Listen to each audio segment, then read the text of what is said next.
Assalamualaikum warahmatullahi wabarakatuh. Selamat siang anak-anak ibu paket B kelas 8. Apa kabar kalian semuanya? Mudah-mudahan kalian selalu dalam keadaan sehat dan tetap semangat belajar dari rumah. Bertemu kembali dengan Ibu Lis dalam kegiatan pembelajaran ilmu pengetahuan alam. Pada hari ini, Ibu akan memberikan materi tentang bahan kimia sehari-hari. Tujuan pembelajaran dari materi ini adalah peserta didik diharapkan dapat 1. Menyebutkan bahan-bahan kimia yang dapat dimanfaatkan dalam rumah tangga. Yang kedua, mengidentifikasi bahan kimia yang terdapat dalam rumah tangga. Dan yang ketiga, menjelaskan kegunaan bahan kimia yang terdapat di dalam rumah tangga. Baik anak-anak, kita langsung saja membahas materi hari ini. Sebelumnya, coba kalian perhatikan gambar yang Ibu tampilkan pada slide. Terlihat di situ ya, bahan-bahan yang biasa kita gunakan dalam kehidupan kita sehari-hari. Ibu yakin kalian juga sudah sering menggunakan bahan tersebut untuk mencuci pakaian, untuk mandi, untuk membersihkan noda pakaian, dan yang lainnya. Nah, benda-benda tersebut atau bahan-bahan tersebut merupakan bahan kimia yang kita gunakan dalam sehari-hari. Apakah bahan kimia sehari-hari itu? Bahan kimia sehari-hari adalah suatu zat, baik itu dalam bentuk murni maupun gabungan dari beberapa zat murni yang membentuk senyawa yang digunakan dalam kehidupan sehari-hari. Nah, bahan-bahan kimia tersebut bisa digolongkan menjadi 4 golongan. Yang pertama itu adalah bahan pembersih ya.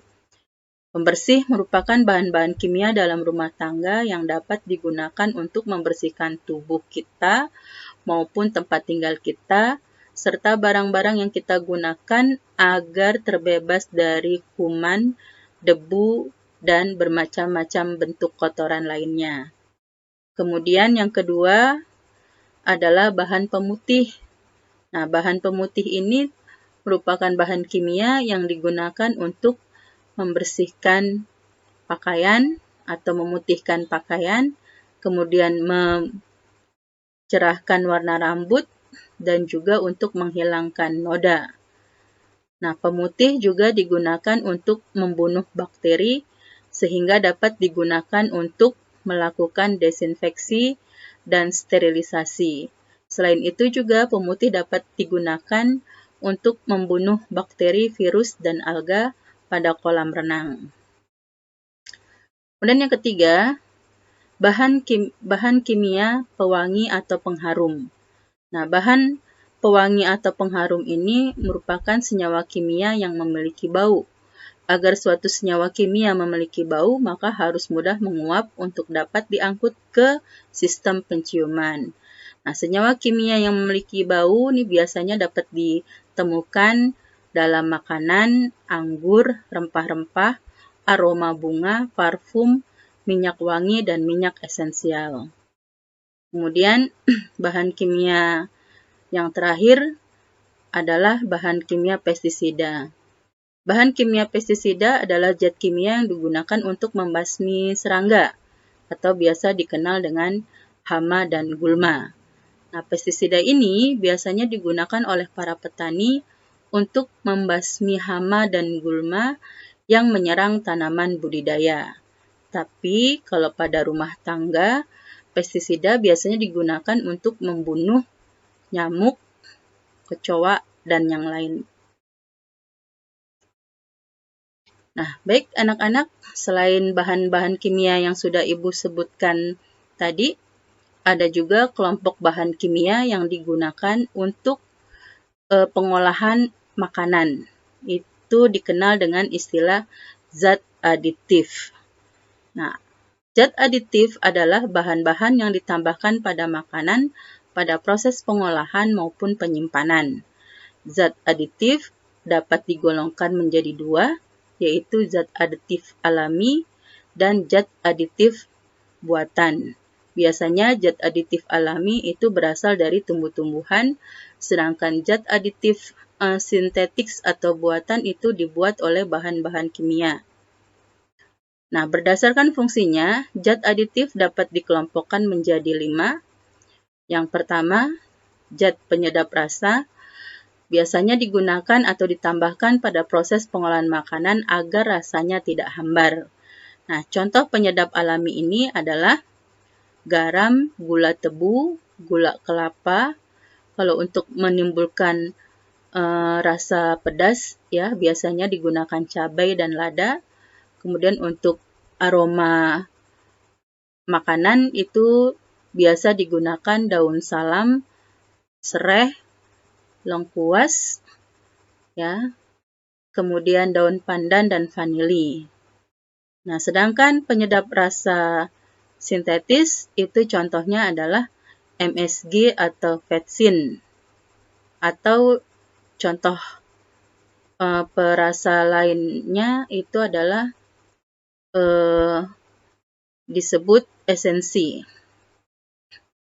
Kemudian zat aditif yang kedua adalah zat pemanis. Nah, zat pemanis biasanya digunakan oleh manusia untuk menambahkan rasa manis dan juga untuk bisa digunakan sebagai sumber energi. Nah, zat pemanis alami biasanya adalah gula tebu, gula kelapa, gula aren, madu, dan buah-buahan. Sedangkan zat pemanis buatan atau sintetis yang biasa digunakan pada makanan antara lain contohnya sakarin, aspartam, natrium siklamat, magnesium siklamat, dan dulsin.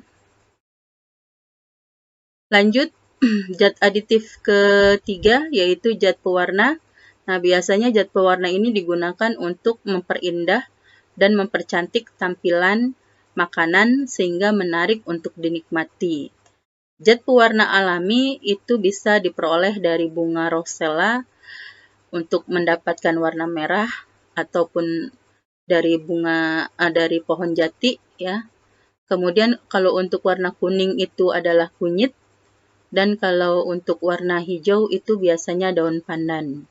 Itu contoh zat pewarna alami. Sedangkan zat pewarna buatan itu diantaranya adalah sunset yellow untuk warna kuning, erythrosin untuk warna merah, dan fast green itu untuk warna hijau. Lanjut, bahan aditif yang keempat yaitu zat pengawet. Nah, zat pengawet ini biasanya digunakan pada saat proses pengolahan makanan dan minuman bermanfaat atau berfungsi untuk memperpanjang umur simpan.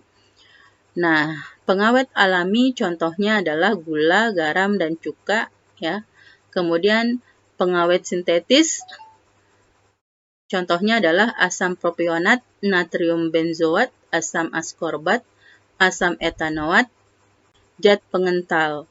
Zat pengental adalah zat aditif makanan untuk mengentalkan makanan yang dicampur dengan air untuk menghasilkan makanan dengan ketentalan tertentu.